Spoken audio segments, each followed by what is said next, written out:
Welcome to Israel Chronicles. Today we explore a chapter of history that embodies resilience, justice, and hope. The story of the land of Israel from 1882 to the end of the First World War. This is the story of people who defied all odds, rekindling a 2,000-year-old dream of returning to their homeland. In 1882, the land of Israel, then part of the Ottoman Empire, was a place of desolation and negligence. Swamps dominated the north and the center of the country, while much of the land lay barren. It was a home of about 450,000 people, including Jews, Muslims, Christian Druze, and other religions, who held steadfast in their traditions and in ancient cities such as Jerusalem, Safed, Tiberias, and Hebron. As mentioned before in our series, the period of time between the collapse of the Crusader kingdom in 1291 until the arrival of the modern Jewish immigration, the First Aliyah in 1882, shows a major decline in life and in resilience in the land of Israel, causing mostly because of famine, wars, and local warlords that skirmish between themselves. But for the Jewish people, this land was never just a place. It was their heritage, their identity, their promise. And in the face of rising persecution across Europe, a new movement was born to make this land flourish again. The late 19th century saw waves of pogroms and persecutions in Eastern Europe. These tragedies lit the flame of the Zionist movement, a collective determination to return to the land of their ancestors, a place where they could build their own land and be free. Leaders like Theodor Herzl ignited hope by envisioning not only a refuge, but a revival of a Jewish civilization. The Zionist movement was not merely a response to oppression. It was an expression of justice. For centuries, the Jewish people prayed to return to their homeland. Now, they took action. In 1882, the First Aliyah, modern Jewish immigration, began. Thousands of Jewish immigrants from Eastern and Central Europe, and even from Yemen, left behind everything familiar to pursue their dream. They arrived in a land neglected under Ottoman rule and began purchasing plots from Turkish landowners and Arab intermediaries. These purchases, of course, were legal, transparent, and hard-fought. Often, the land was swampy, rocky, or barren. Most of these lands were destroyed after the fall of the Crusader kingdom in 1291 AD and were never rebuilt again, turning them into wasteland. The Jewish pioneers worked tediously, transforming wasteland into further fields. These were not just transactions, they were acts of rebirth. The Jewish immigration introduced for the first time in history the mechanized era of agriculture in the land of Israel. These methods of modern agriculture had a tremendous effect of everyday life, helping to better the food production security of the people and cultivated mass acres of wasteland into flourish fields. The spirit of innovation extended beyond agriculture. In 1909, a new city arose from the sand dunes along the Mediterranean coast, Tel Aviv, the first modern Jewish city.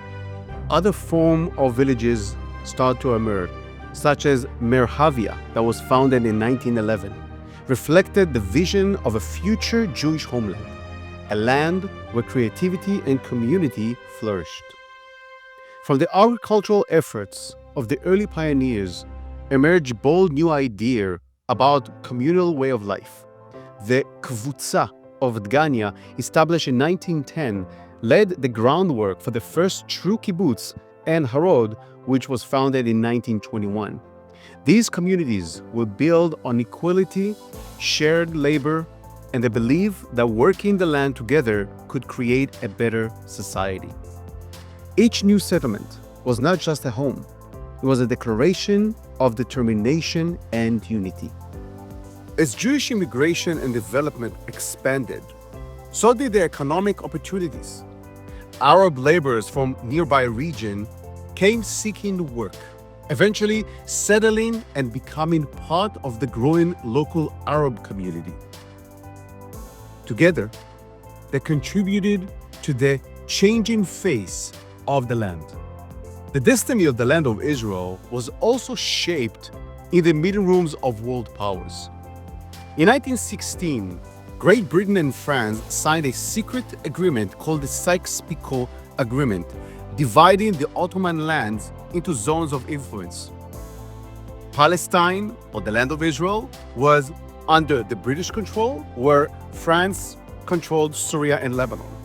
This momentous decision made a profound change for this region's future.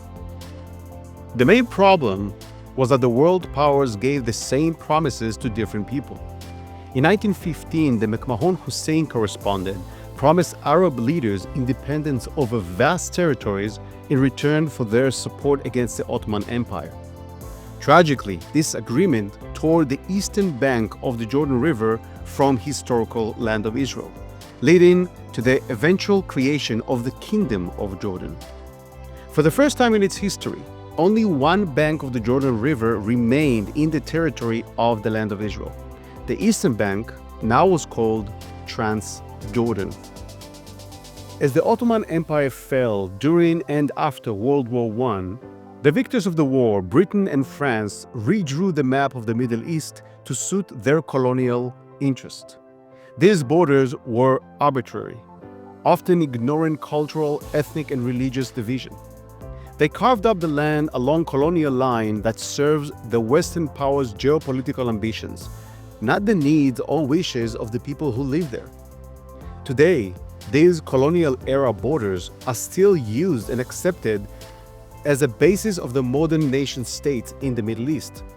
Ironically, many of those who claim to fight colonialism in support of Palestinian nationalities using and relaying these same colonial borders. They advocate against colonialism while using colonial construct as a foundation of their argument.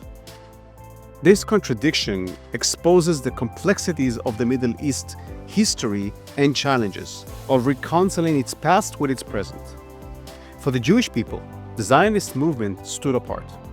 It was not about building a colonialism, but about restoring justice, reclaiming ancestral land, and building a homeland rooted in history and morality. The Zionist movement drew its claims from the Bible and from archaeological digs, which proves without any doubt the existence of the accounts of the Bible and both ancient kingdoms, Israel and Judea. In 1917, after tireless advocacy by Zionist leaders such as Chaim Weizmann, Britain issued the Balfour Declaration. This historic statement declared support of the establishment of a national home for Jewish people in Palestine, land of Israel. For millions of Jews worldwide, it was a beacon of hope, a recognition of their right, their justice, and their dream. After the end of the First World War, the name of the land was changed from Vilayet Damascus or Vilayet Beirut to Palestina, land of Israel.